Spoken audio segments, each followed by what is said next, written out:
Historia de la filosofía, por Nicolás Abagnano, volumen 3, 181, parte séptima, la filosofía entre los siglos XIX y XX, capítulo 5, el idealismo italiano, 712, la dialéctica de lo concreto y de lo abstracto. A dilucidar esta necesidad intrínseca del acto pensante, va sustancialmente dirigida la lógica de Gentile. El acto del pensamiento es, como tal, siempre verdad, positividad, valor, bien, libertad. Pero en cuanto a su objetiva, y debe necesariamente objetivarse, es error, necesidad, negatividad, mal.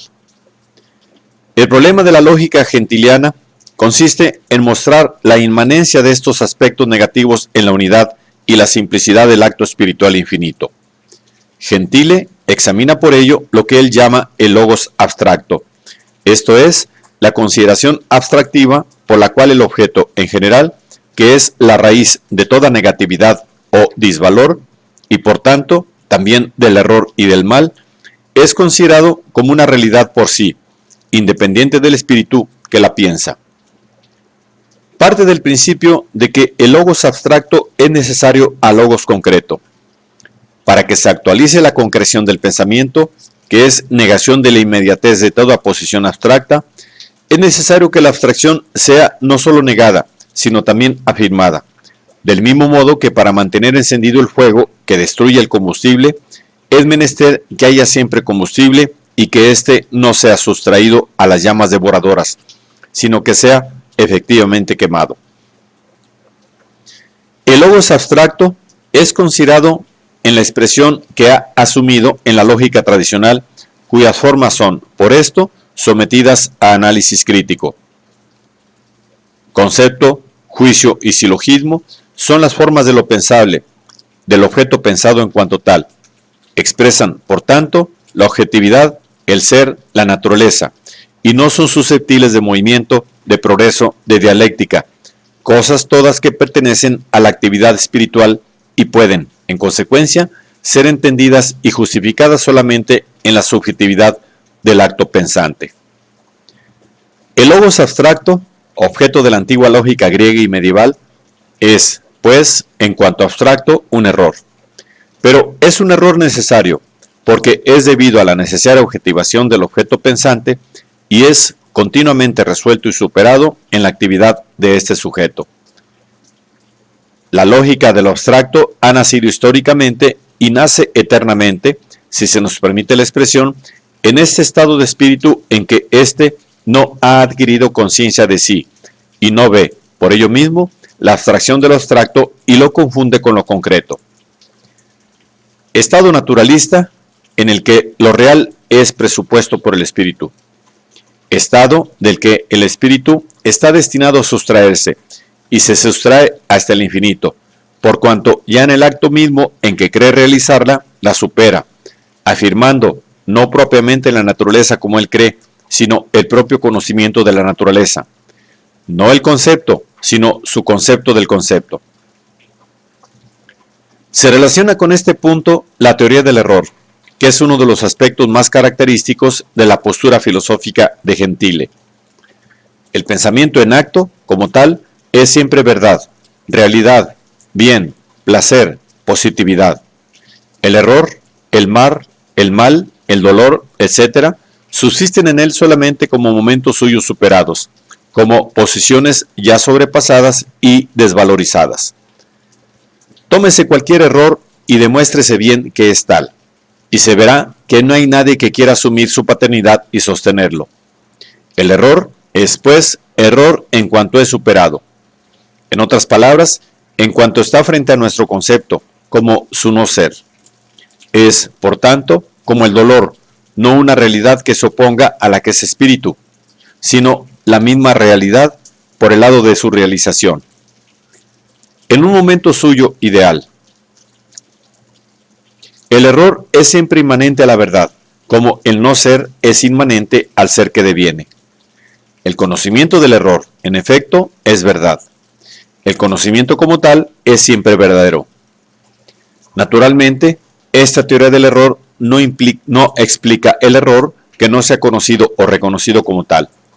No explica, por ejemplo, las doctrinas o las opiniones filosóficas distintas de las del filósofo idealista. Pero Gentile declara que el filósofo idealista no está obligado a explicar esta clase de errores. El idealista de la inmanencia absoluta, dice, no debe explicar con la dialéctica del acto espiritual toda verdad y todo error, sino la verdad y el error de mi pensamiento, que solo por él es verdaderamente tal. La verdad mía en el acto que pienso y mi error en el mismo acto. Pedirle que con la misma explicación dé cuenta de lo que vulgarmente y según otros sistemas filosóficos criticados por él es también pensamiento y supone un modo correspondiente de concebir la verdad y el error, es ciertamente una pretensión absurda. El error superado actualmente por su contrario, que es el único error del que nuestro idealismo puede hablar, no es ciertamente el error, por ejemplo, del que está contra nosotros, y resiste nuestros argumentos y persiste en su afirmación, para nosotros abiertamente falsa. Ni el error cometido, para poner otro ejemplo, por Platón con su teoría de la trascendencia de las ideas. En la universalidad del espíritu, la oposición entre el filósofo idealista y su antagonista es anulada de golpe, ya que el mismo antagonista es interior al filósofo y real solamente en él. Y aun cuando resurja hasta el infinito en su distinción, esta distinción vuelve siempre de nuevo a ser anulada. El rasgo característico de esa teoría es la identificación del filósofo idealista con el espíritu universal. La anulación de golpe de los errores adversarios hasta que se realice en la interioridad del filósofo idealista para que se entienda realizada hasta el infinito en la unidad y en la eternidad del sujeto pensante.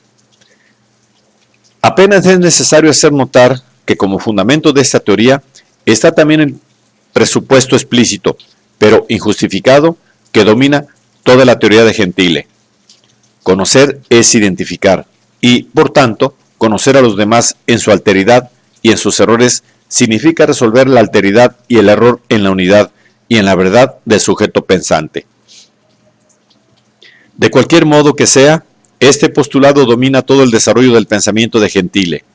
Lo ignorado, por ejemplo, en cuanto es conocido como tal, no es ya ignorado, es en cuanto no es. Y así también la muerte, que no existe.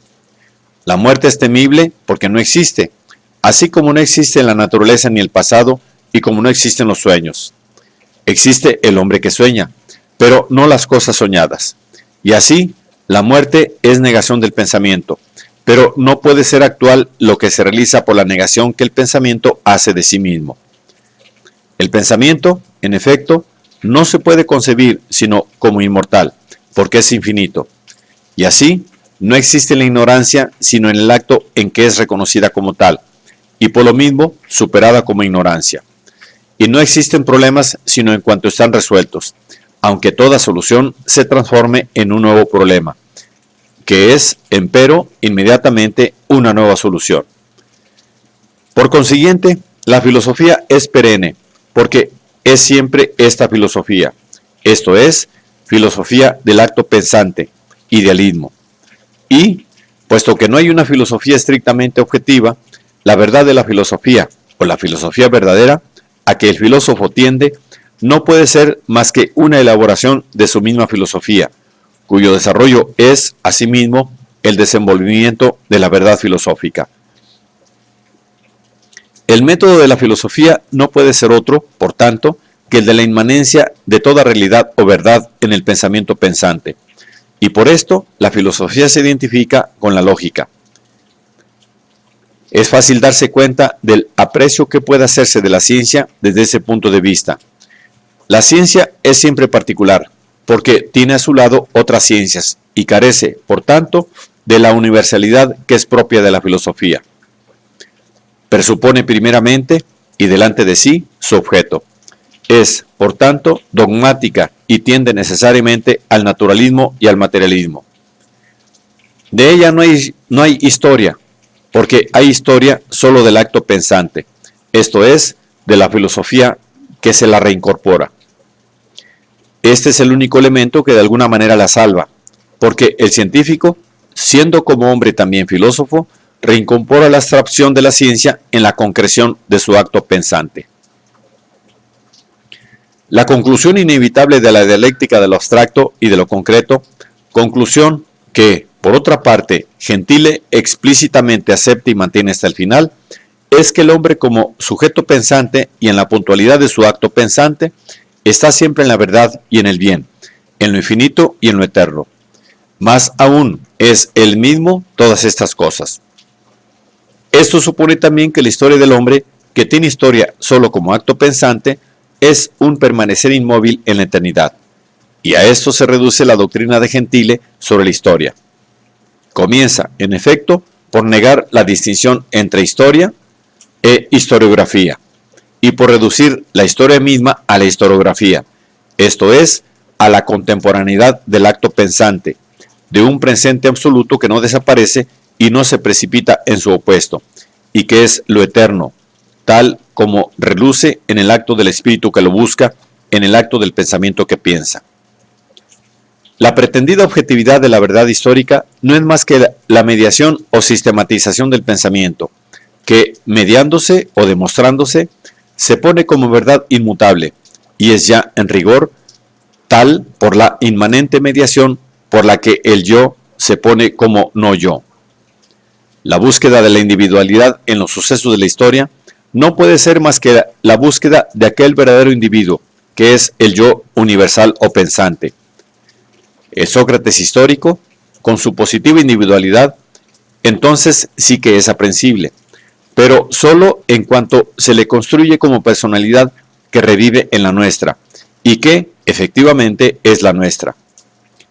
Una vez más, retorna el postulado del conocer como identificación del sujeto consigo mismo.